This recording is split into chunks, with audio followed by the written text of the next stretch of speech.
তাবিঈদের মধ্যে মুহাম্মদ ইবনে সিরিন ভালো স্বপ্নের ব্যাখ্যা জানতেন।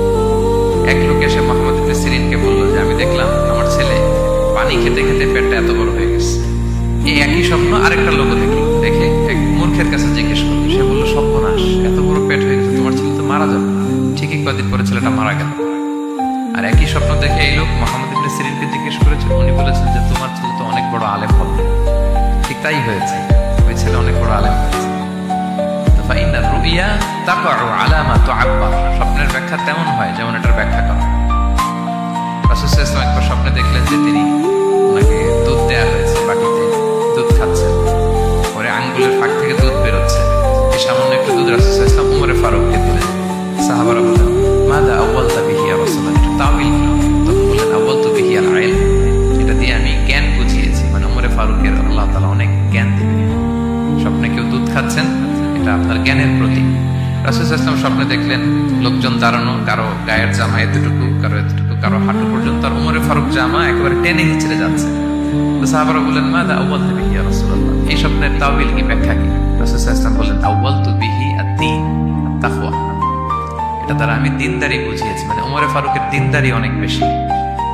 স্বপ্নে কেউ ছোট জামা দেখলে তার দিনদারি কমতেছে, এটার একটা আলাম। তো এই জন্য হুট করে স্বপ্নের কথা কাউকে শেয়ার করতে নেই।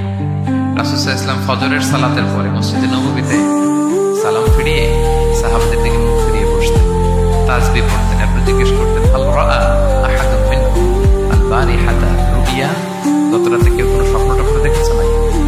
তো তখন সাহাবারা এই স্বপ্ন বলতেন, রাসূল সাল্লাল্লাহু আলাইহি ওয়াসাল্লাম ব্যাখ্যা করতেন। সুবহানাল্লাহ, কত সৌভাগ্যবান ছিলেন তারা। তাহলে স্বপ্ন বলা যাবে নাকি কাউকে?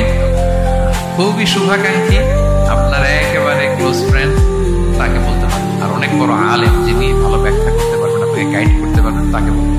এছাড়া বলা যাবে। আর খারাপ স্বপ্ন তো বলাই যাবে, আল্লাহ তাআলার কাছে পানা চাইতে হবে। তাহলে ঘুমিয়ে ঘুমিয়ে যেটা দেখি এটা কারোর কাছে বলা যাবে না। আর যেটা পাওয়ার আকাঙ্ক্ষা মানুষকে ঘুমাতে দেয় না, ওইটাও একটা স্বপ্ন। বলে না যে আমার জীবনের স্বপ্ন আমি এটা করবো, এটাও স্বপ্ন।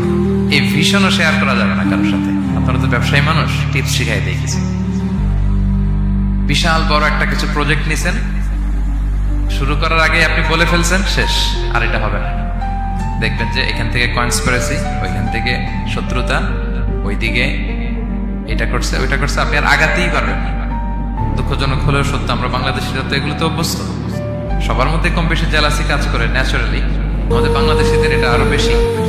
আমি আমার প্রায় আলোচনাতে বলি যে আমাদের জাতীয় খেলা হাডুডু হওয়ার কারণ হচ্ছে এই খেলার ধরনটাই এমন। একজন সামনে যেতে চায়, 10 জন পা ধরে পিছনে টানতে চায়। তা আপনি আপনার ভিশন শেয়ার করলে বিপদে পড়ে যাবেন। আপনি প্রপার হোমওয়ার্ক করবেন, গ্রাউন্ড ওয়ার্ক করবেন, কাউন্সিলিং করবেন, প্রজেক্ট দাঁড় করাবেন, লঞ্চিং প্রোগ্রামের দিন সবাইকে জানাবেন। সব রেডি, এবার আর কেউ কিছু করতে পারবে, এটা দাঁড়ায় গেছে, সব রেডি আমার। লঞ্চিং জাস্ট একটা ফর্মালিটিস, তারপরে আমার কাজ শুরু হবে। কিন্তু আপনি আগে যদি সবাইকে জানায় ফেলেন, হবে এটা? স্বপ্ন শেয়ার করতে নেই।